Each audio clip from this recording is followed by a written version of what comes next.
Hi, everyone. Good afternoon. Ambassador, thank you for having me and giving me this important podium. Such a difficult situation. I see lots of division and confusion, lots of hatred, lots of misinformation. And everybody speaks on behalf of the children and on behalf of the innocent. But I am not sure about their real intention. But today I can speak on the authority of a Palestinian child, someone who grew up in that culture. Hamas' first crime against children in the Palestinian societies is not arming them or encouraging them to carry suicide bombing attacks. It's the religious, ideological indoctrination that I had to go through.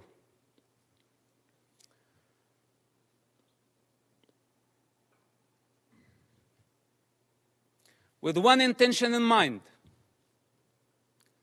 to annihilate the state of Israel. This is Hamas' primary goal. In this truth, there is no confusion. I speak as first-hand witness on Hamas and their intention. My father is one of the founders of Hamas movement. I was there when Hamas was born. I was before Hamas was born. And as I said before, I will be there after Hamas is dead.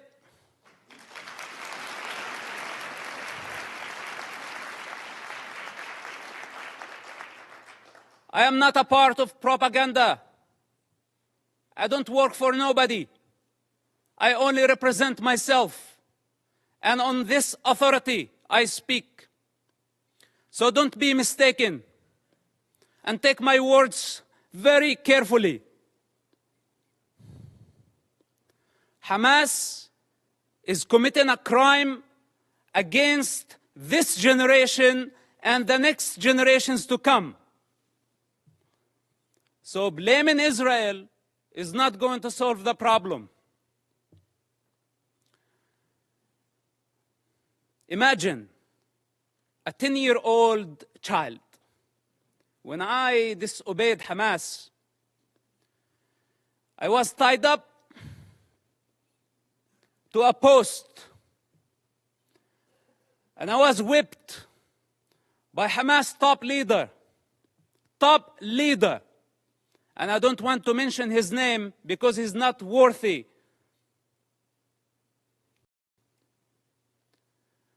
With the electric cable. Every lash, I lost my breath. Until I lost my consciousness. My father was in prison at that time.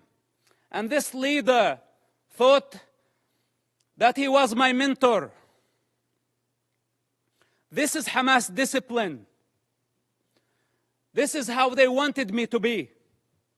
To become a violent savage like them. And the very basic intelligence of a child, when I felt that was not natural, it wasn't.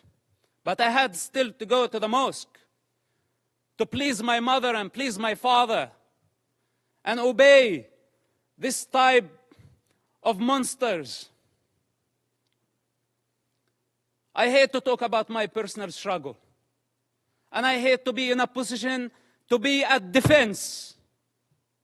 He also don't like to be at defense. Because this is what Hamas did to Israel on October 7th. They put all of us at defense. But this doesn't mean that we are not going to win the war.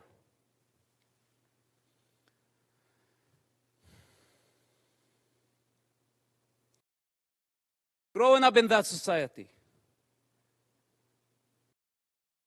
majority of the Palestinians blamed Israel.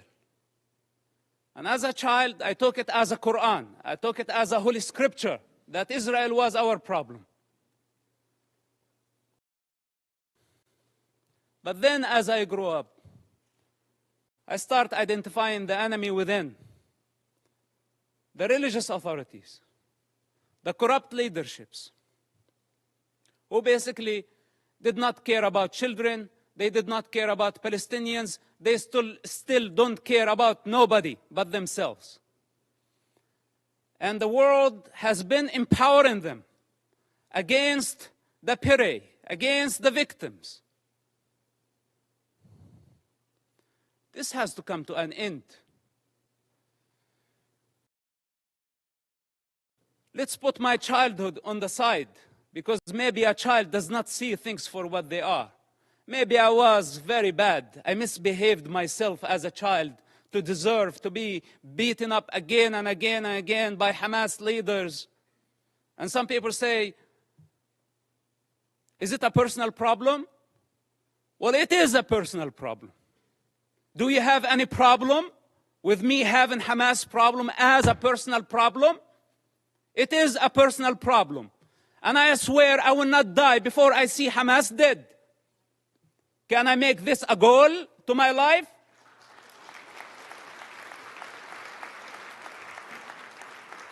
You know, unlike many of the leaders who sit here and give Hamas legitimacy by not condemning them, if the entire world stand there and say otherwise, the child witness within will always be there.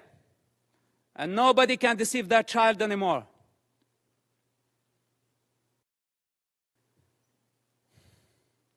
Then, as I grew up, I become the Hamas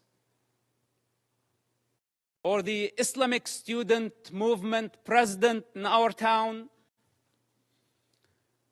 And I became part of the movement. It's just out of the love for my father and our family. I had no other choice, which somehow led me to imprisonment at the age of 18, just a few weeks after my 18th birthday. May 28, 1996.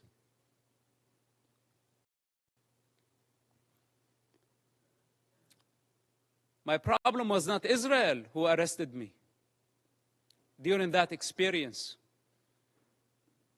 It was Hamas again, but this time with a lot more brutality, a lot more pain than the pain I experienced on a personal level. In prison, Hamas tortured and killed hundreds of Palestinian prisoners, Hamas members, because Hamas had suspicion that they were collaborating with the State of Israel. I spent 16 months in that first arrest among Hamas leaders. What was called Al-Majd, Hamas security wing, for those who don't know, this division of Hamas. This security wing, they brutally tortured people, putting needles under their fingernails, burning plastic on their bodies, putting off cigarettes in their skin. The screams of hundreds of prisoners over that period of time. How could I forget? And I don't wish for any of you to go through such experience to realize what type of monster we are dealing with. It's unfortunate that my father helped establish such an organization. And I don't mean to dishonor him. I love my father and I will always do. I'm not here to dishonor my people. I love my people.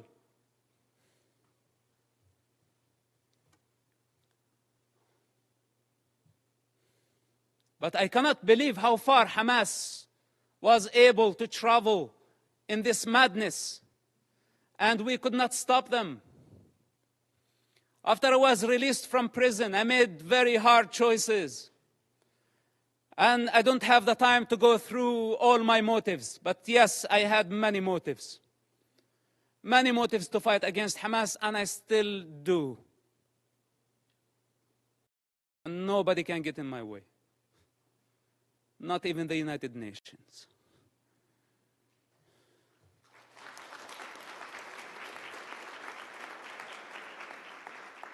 So the choices I made were against any rational mind. I ended up working together with the Israeli intelligence for 10 years. We had a common goal. That goal was to stop suicide bombing attacks. Hamas, for those who don't know, or those who have short memory,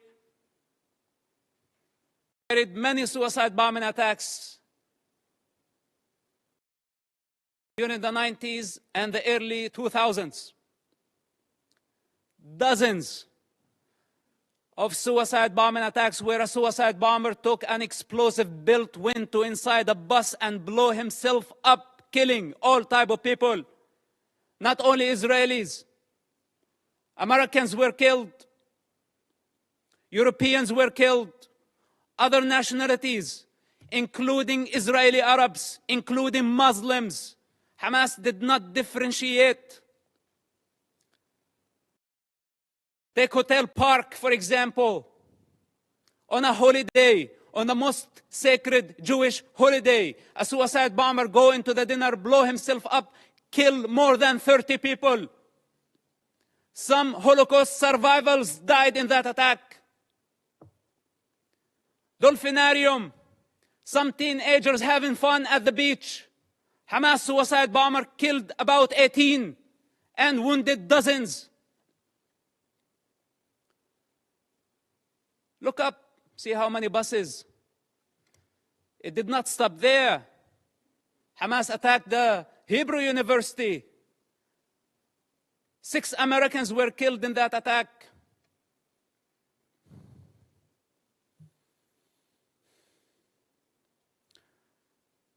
They targeted synagogues. They targeted everywhere. Knowing the Israeli retaliation, they invite violence. They love violence. Hamas, without chaos, cannot survive. It's their climate. This is where they thrive. When the peace process came, if you follow the history of Hamas and their development or their evolution, whatever you want to call it, Hamas, what sabotaged the peace process through suicide bombing attacks.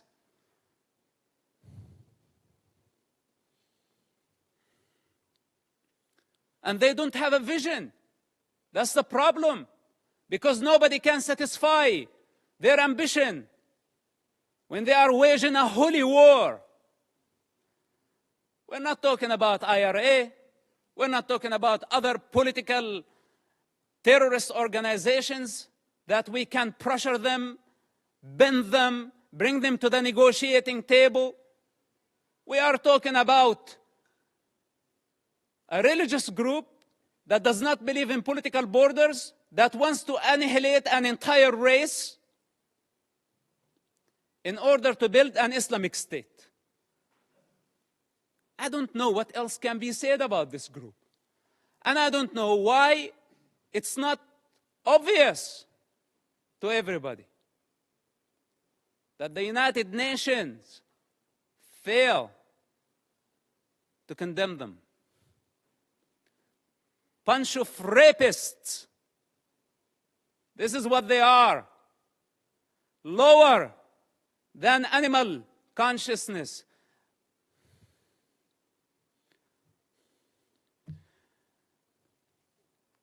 So, I don't speak only on the authority of that child, and someone who grew up in the Palestinian territory, I also speak on the authority of someone who has 10 years of experience in a counterterrorism of the Israeli intelligence. It took us 8 years to capture someone by name Ibrahim Hamid. This mass murderer, 8 years he hid in a small town of Ramallah, less than 20,000 people. It took us 8 years to capture him, while he was sending suicide bombers every other day. It was a big nightmare to capture him. And you know now what they are doing? Why the hostage situation that we have in Gaza? They want him. He's on the top of the list to be released. Ibrahim Hamid, remember his name? Look him up. They want mass murderers to go back to the street. And if you ask yourself, the guy that you saw earlier, Yahya Sinwar, with the child and the rifle, this guy was released just recently, part of the prisoner exchange with Israel. When Israel had to release more than 1,000 Hamas members to return one Israeli soldier back to his mother. And Hamas had a taste to that. So they thought this time they can go and bring 200 hostages and more. So they can bring the only true democracy in the Middle East to its knees. This is why it's a very brutal war. For those who are in the intelligence communities, they understand the significance of this. And they know that that Israel cannot release more Hamas terrorists. Because this guy, you saw, Yahya Sinwar, he is the mastermind behind the attacks on October 7th. And how can Israel afford, or how can any of you validate or prove the release of mass murderers back to the street so they can carry a lot more terrorist attacks and hijack an entire society, use hundreds of thousands of people as human shields?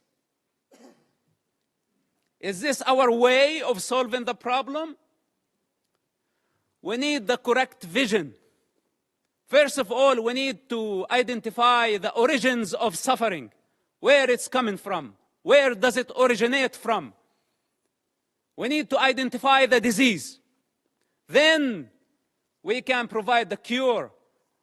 Up to this point, we haven't identified the disease. And for those who know the problem, they don't have the courage to stand and say, we have a problem with Hamas. But most of us have our own calculations. From Russia to China to the rest of the superpowers, given Hamas cover. Hamas gave the attacks on October 7th as a birthday gift to Putin. For those who did not make the connection. And I don't want to go farther.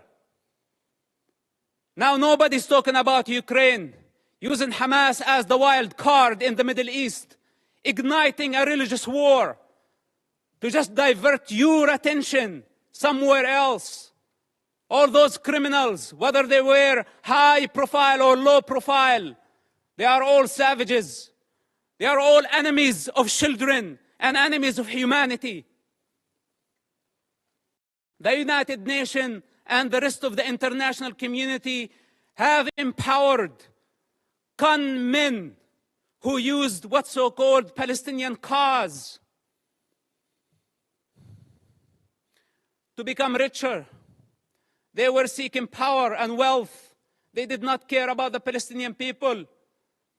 As the children of Gaza sink in despair and poverty, leaders of Hamas, along with their families and their entourage, enjoy the Four Seasons Hotel in Doha, Qatar.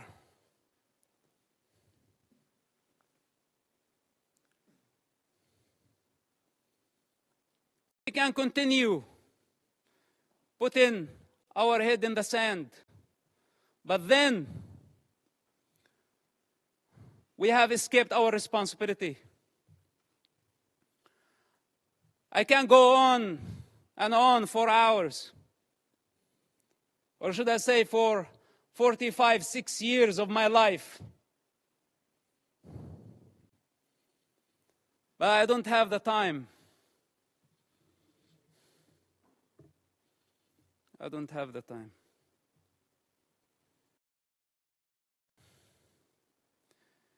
If we don't eradicate Hamas this war and this time, if we don't eradicate them, the next Gaza war is going to be deadlier. It's going to be much greater. If today we are complaining about 10,000 casualties, even though I'm not sure about the numbers because it's Hamas statistics, I don't trust anything they say or anything they do. But even if it was true, it's actually a miracle that we have only this number. The next war, we will be talking about hundreds of thousands. This is the 4th war with Hamas and the 5th war in Gaza, because also Islamic Jihad had their own war. If we don't eradicate Hamas and other terrorist groups in Gaza this time and give Gaza back to the people of Gaza, we will give them legitimacy. We will show them that we are afraid. And tomorrow, they will come back with vengeance. What made Hamas attack this time a lot stronger than the past wars?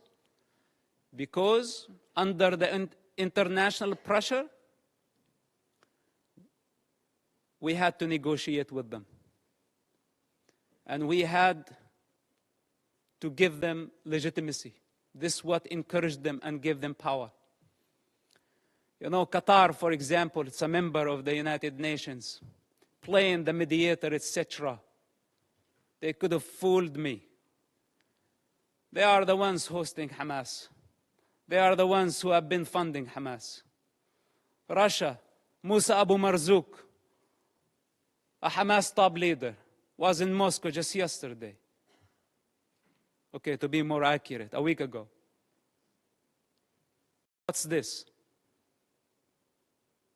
Where democracies should be united in fighting such savages.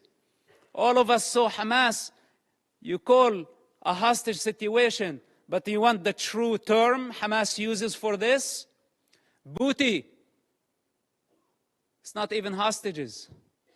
It's not war prisoners. All of us saw Hamas, savage, grab a teenager girl from the neck, pushing her into the unknown. That's your very freedom. That girl represents your freedom. And none of us thought about the mother of that kid and how she felt about seeing her daughter being dragged that way by a savage who wants to dominate, who sees women as a property. This is how Hamas sees women, a property, something they can own. As they want to own territory, more territory, their lust, their sexual lust, their lust for power, their lust for territory.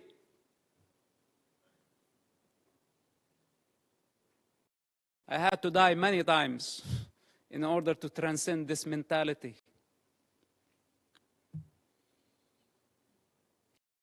So we are talking about a big problem.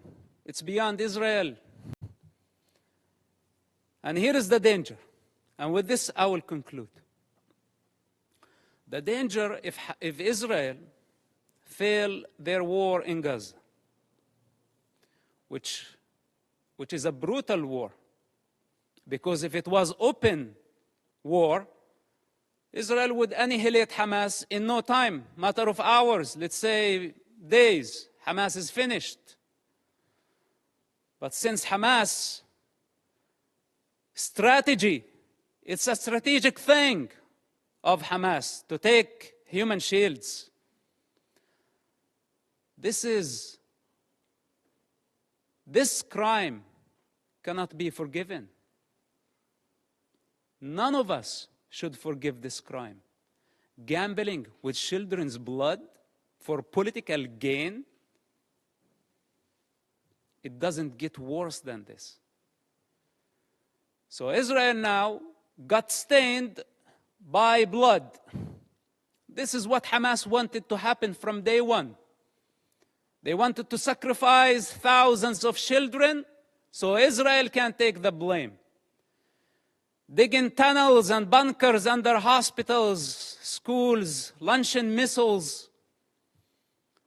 A Hamas misfire, how many people killed at a hospital, and they went so fast to blame Israel, and the rest of the world listened to them and listened to their propaganda.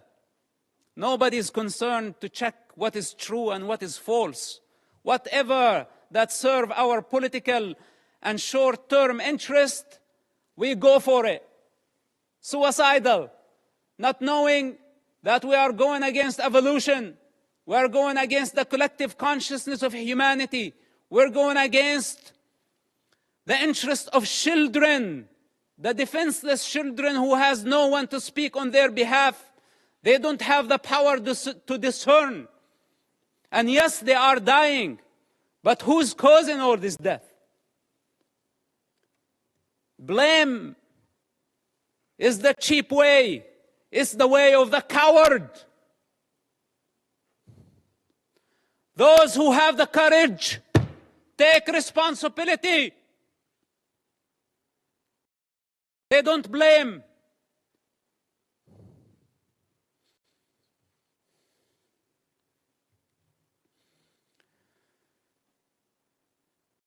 If Hamas is not defeated, if Hamas is not eradicated in Gaza, we will set the model. We will give the freedom to so many radical groups around the world, especially in Europe. Because many of ISIS have fled to Europe under civilian cover. They are sleeping cells in Europe. And there is a migrant problem in Europe. And there is an Islamic problem in Europe. And this is just a warning. If you really care for the global security, and I speak as a person who was part of the counterterrorism effort against radical Islamists, if Hamas is not defeated in Gaza, it will inspire many groups around the globe. They will see that few thousands of savages can blackmail the international community, the superpowers, and bring democracies to their knees. Many of them are watching now, and many of them are very happy about how the world is responding. And many of them are satisfied to see the state of confusion and fear and anxiety. This is the time to get united. Because if Israel fails in Gaza, all of us, we will be next. Thank you for listening, and thank you for giving me the opportunity. May God bless all of us and protect our children, not only the Palestinian children, but also the Israeli children. Bring the hostages back to their families. And may God bring peace to this divided world. Thank you very much for listening.